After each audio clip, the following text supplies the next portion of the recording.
Hello, my name is Joseph Carlson, and this is episode 278 of Gaming with Grief. And let's just talk about Vampire the Masquerade Bloodlines 2. This is kind of my review for it. Anyway, if you like what you see, please like, subscribe, share, hit the alert bell, stuff like that. It really helps out. I saw a bunch of people come to my channel for my last review of GwG, so thank you everybody who watched that, even a little bit. It helps out a lot. Disclosure before we start, I paid for the game with my own money, so this was not provided by any publisher or anything like that, so that's why this review's coming in a little hot. Also, I used to play Vampire the Masquerade, the tabletop RPG, years ago, like in the late 90s, early 2000s, kind of in its heyday.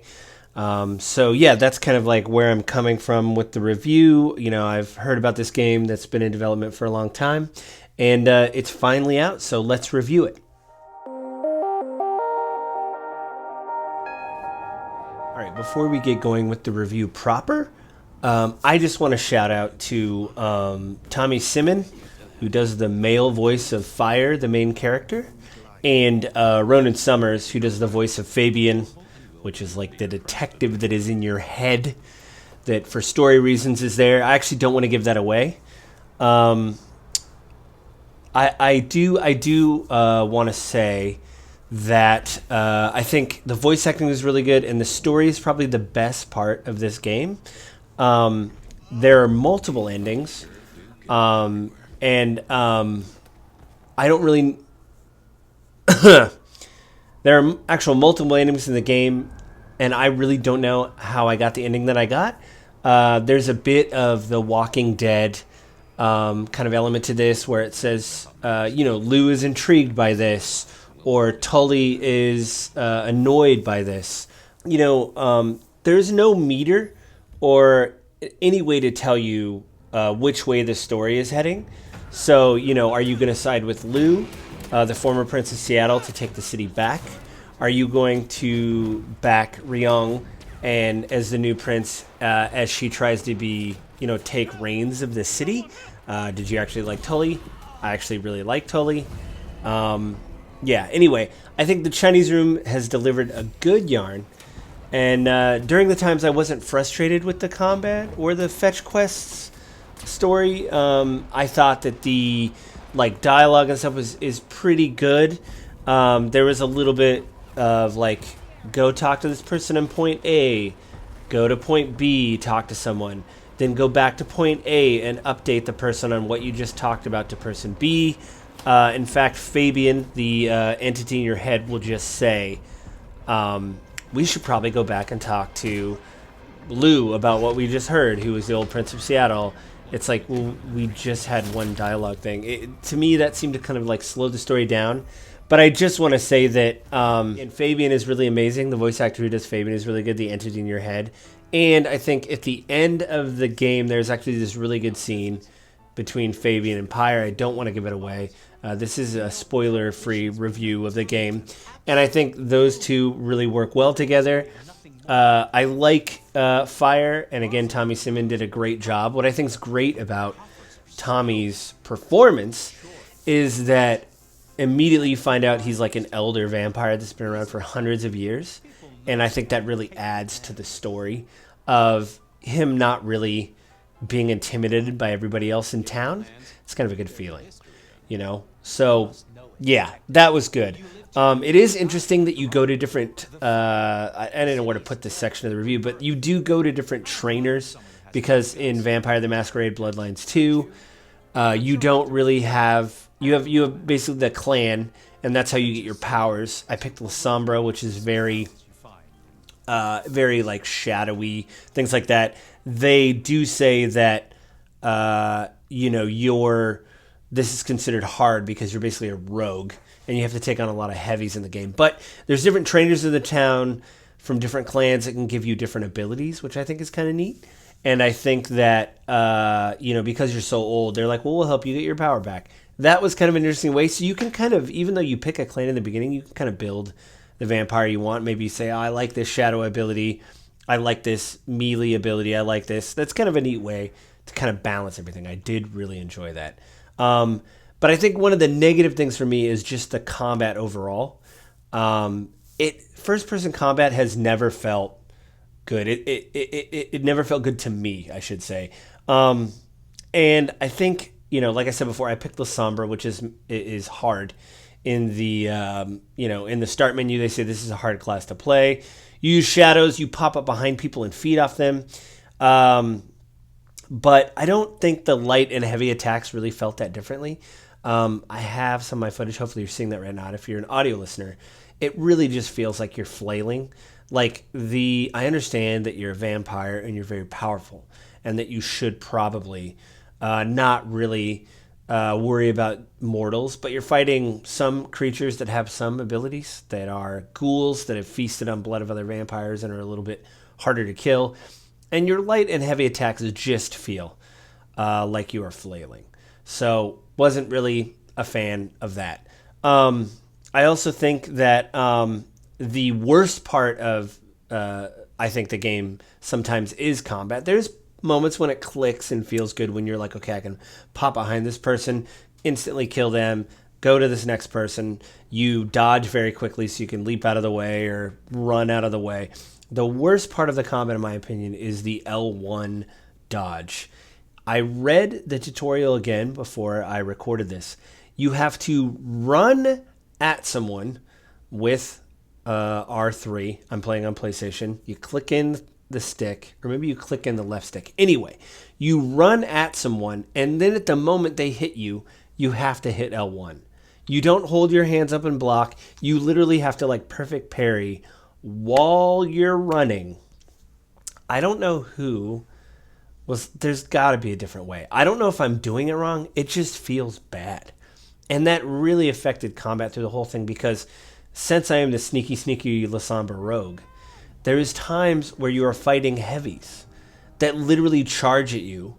And because it's first person, you can affect the sensitivity, but you're still kind of looking around trying to find who you can get. You have to run back and run forward. You do this long run instead of just juking. There is abilities later in the game to slow time down. Maybe if I played it differently, I could have invested in that. But it just feels like there is some things missing with combat. The flailing doesn't feel good. But what did feel good was the Lasombra abilities. Again, being able to be a true vampire, be in the shadows, pop up behind somebody from the shadows, literally come out of the shadows, feed off them, get some of your abilities back, and then break someone's neck or kill them. This game, your abilities work on a pip system. So say the shadow ability that I just mentioned, right below it has 2 dots below it. When you use it, those dots are depleted.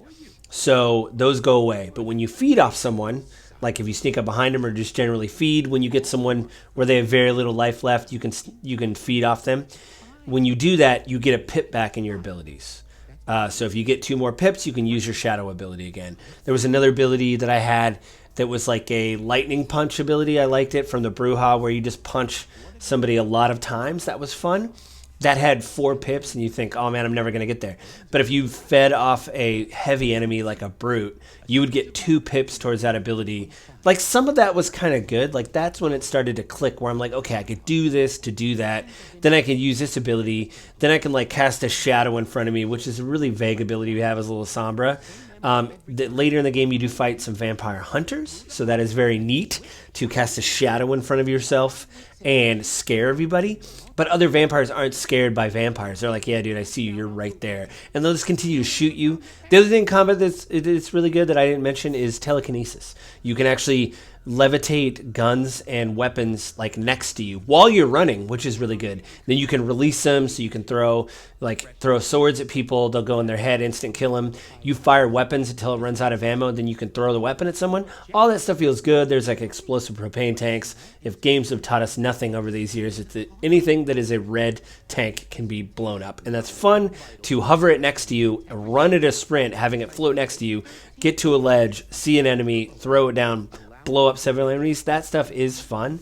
But since your kind of reticle is a dot, sometimes you would focus on the wrong thing, and you can actually pull enemies towards you to feed, but it would just make enemies stumble, and that part didn't feel good. So I think combat was for me, a lot of this game you're going to find in this review was so much ups and downs of wow, this felt good, this didn't feel good, this was great, this was terrible. And so, I mean, maybe if I was to sit down, I was trying to beat this game for review, but if I was to sit down, look at all the abilities that the vampires had, from the Toreador, where they can kiss someone and then that person will fight for you, the Tremere, where they just make someone a blood bag that when the next couple seconds, when someone gets near them, they explode. Like, you could really do some dastardly stuff, but it felt like, you have to spend so many hours playing this game. I think when I ended the game, I had 30 ability points that I hadn't used, and the upgrade system is really weird to unlock these abilities. So you have to get ability points, then you have to do things for the clan that will affect your clan affinity, and then if the clan affinity is good enough or low, I mean, you still have a point value to it, but if your clan affinity is good, if you do errands for the head of these clans that you meet in the city, then the point cost will go down to upgrade the abilities. But you also have to do this thing where there's like these 3 types of blood types in the game, and they're not like type O, type A. It's like sanguine, melancholic, and you will use your vampire vision in black and white to see people glowing these certain colors, like red, purple. What is it, like red, purple, and blue? You see them kind of glow this color, so you think, okay, I'm going to go over, I'm going to get this person, I'm going to feed off them in an alley, I'm going to get like 100 sanguine blood points. But it doesn't seem to count. It only counts when you look on the map and see an icon to say, like, blood event here. It's a red one, so it's sanguine. So if you go over there, then you feed off somebody that has that, and then you get the points. And so when you upgrade your abilities, it's like you need 10 ability points for this, and you need 100 points of this, and 50 points of this blood type.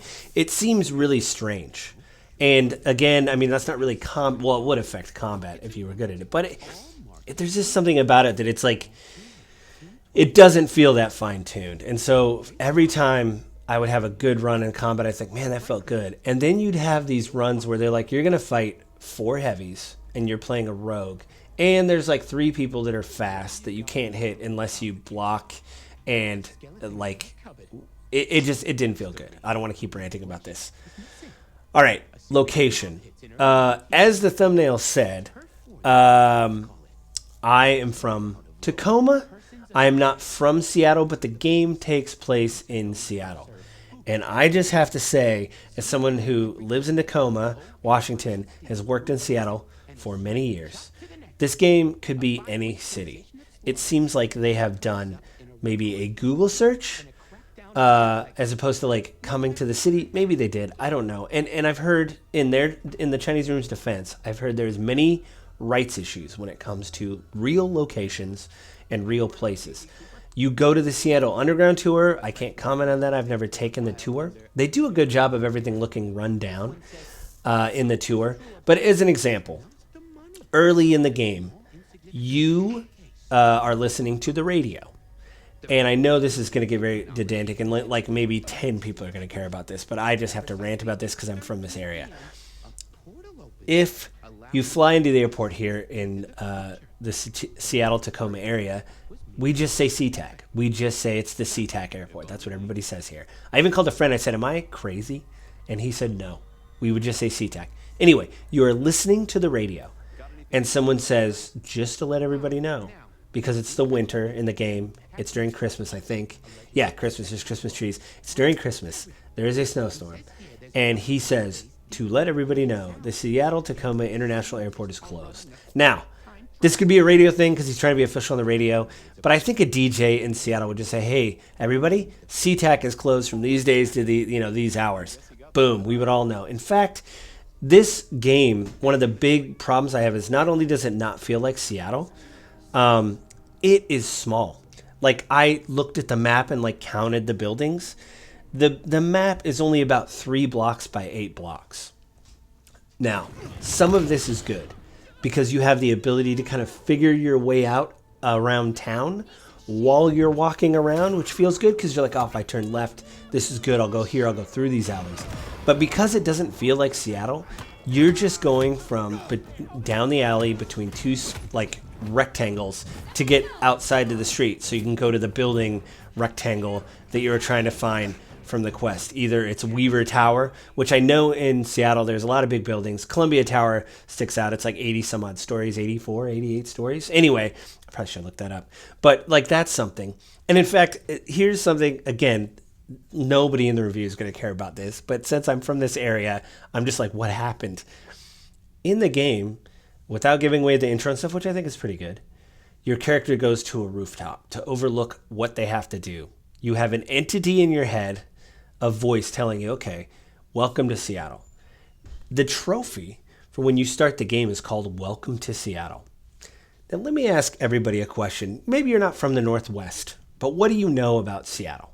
I would say, just shooting in the dark here, probably the Space Needle. I'm sure if you're in the Midwest somewhere, Seattle, oh, I'm going to Google Seattle. Look, the Space Needle, there it is. You'd think in a game that takes place in Seattle, when your character pops up out of a rooftop, like rooftop exit, looks out over the city and someone says, welcome to Seattle, and a trophy pops up that says, welcome to Seattle, the camera would pan up and you would see the needle. Nope, that does not happen. Your character just looks over a bunch of rectangular buildings. And you're like, huh.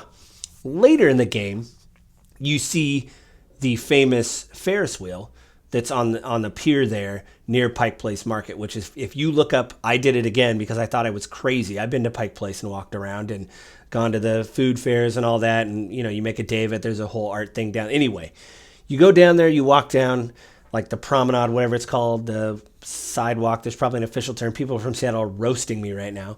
But you see the Ferris wheel that's right there on the promenade, and then Pike Place is right next to it. I Googled this. It's like the third photo that came up on Google. In the game, you see the Ferris wheel, and you think, I'm going to go to the Ferris wheel and see what the view looks like from over there. Well, for story reasons, they don't want you to leave the 3 block by 8 block area. And so you literally get, if you go too far out of bounds, quote unquote, there, your hand starts to glow and you get yeeted back to the middle of the city. And it's like, can't go that way. And so to me, this is like, you are teasing me so much with the fact that this is Seattle. They mention one of the places you go to is called the Aurora Pond. There is an Aurora Avenue in Seattle. It's pretty great. Being from Tacoma, what I thought was great, I will give them tip of the hat. There is a poster like, hey, Merry Christmas from Tacoma. And they have a big poster, like billboard on the wall that's lit up. And it was pretty cool. There's even an anti-drinking message that is like, it's Christmas lights wrapped around a beer bottle that says, hey, drink, people have drinking problems, like 1 in 19 men don't want to talk about it. Let us deal with it. Happy holidays, drink responsibly from Tacoma. I'll totally tip my hat to that and say thank you so much for that. But at the same time, because it doesn't feel like I'm in Seattle, where's Tacoma? Like, everybody would be like, Tacoma, what? Like, that doesn't make sense. Like, in the game, they do, like, again, you go to Aurora Pond, they mention Pioneer Square. There is an underground tour, the Seattle Underground Tour. Like, there's these things. They even add the fire of 1889 that makes it kind of serious that, oh, this is like a real thing. Maybe the vampires caused the fire. Oh, in fact, they did cause the fire. Anyway, okay. Well, I guess I'm in a brick of a city that is in Seattle in name alone. And so it was just kind of a big bummer. I mean, I've kind of ranted about this whole Seattle thing, but like, I feel like it was a missed opportunity. I know the game, to be totally honest, I've read that the game went through some developmental problems. That sounds bad. The game went through like a lot of, some developers, development hell. It was very difficult to pull off. But it just was a miss for me. So in conclusion, I just want to say that, all this sounded maybe somewhat negative, except for maybe the story, maybe some parts of combat. The voice acting was good, mostly. I don't expect the random pedestrian you run into the street to, be award-winning. Maybe they are. But I think what I found myself thinking, even as I was wrapping up for review, is like, what would I do if I wanted to make my own vampire? Instead of going straight La Sombra with a little bit of like difference, maybe I could really like build a bear, but like with Vampire the Masquerade.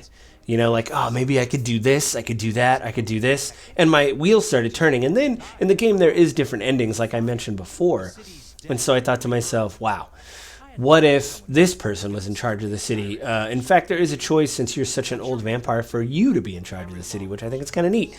I know I said this is no spoilers, but that doesn't really... I mean, you could look at the achievements and see that. That kind of stuff like made me kind of my gears turn a little bit of like, maybe not right away, maybe not for another couple of weeks, but maybe sooner or later I will be like, hey, I should give this another go and try it again, like pick a way at it a little bit. I don't know if I'll platinum the game, being on PS5, but just to know that like, oh man, there is a little there. And I think that's the biggest point of the game that I noticed when I was playing it, of like every time I was like, oh man, this combat sucks, and why am I just going back to talk to why am I going to these same 3 buildings to talk to whoever? There was a point where it was like, oh yeah, but what if I had this ability and I just wrecked them in combat? What if I did this? What if I started like this? I also want to try maybe play Hara Yanas, who's the female version of Pyre. You can either pick male or female when you start the game. Maybe see what her... I've seen some audio, seen some promotional stuff. She seems to be doing an amazing job. So, like, maybe try that out. I will say, though, this game is $59 or $60 US, basically. And I don't know if I can recommend it at full price. I know Black Friday's coming up, and there's a lot of sales. I've heard PlayStation's having some sales. Maybe GameStop is having some sales. So... I can't really recommend it at full price. I did it for review, obviously. Again, I bought it myself. But I would say maybe if there's a sale and you really like Vampire the Masquerade, give it a shot. Maybe if it's like half off or like, $20, like that would be like this. If this was $20, like just, I know money is tight right now and things are expensive, but I think $20 is pretty reasonable. This game is about 30 hours. I could have got a lot more time out of it if I would have just done all the side stuff. I did skip a lot of the side quests to kind of mainline the game and get to the story. And the story is good. I'm glad I did. I remember it was Sunday night when I beat the game, and I was very frustrated because I was trying to beat it, but I beat it and I got to the end, so that was really great. Anyway, I just want to shout out some things on YouTube. Because of this, and because, like I mentioned in the intro, that I played Vampire the Masquerade back in the late 90s, early 2000s, I just want to shout out, there was a World of Darkness documentary on YouTube, and I want to shout out Apollo Speaks, his YouTube channel. He does a lot of like lore stuff for Vampire the Masquerade. So I started listening to him again and getting interested in the World of Darkness. He even says that, like, if you're interested in the World of Darkness, like, subscribe. So I just want to shout them out and shout out that documentary because I think they were really great. And my friend even said he's moving soon, and he said, I think I got the book in a box and I'm moving and I think I saw it. And part of me is like, can I borrow that book and just read a bit? I just want to read it. I just want to get a little bit of the taste of that. So thank you so much for watching the review. Again, like, subscribe, all that kind of stuff. I'll be doing more later, but I think that's it for this review. And I'll see everybody next time.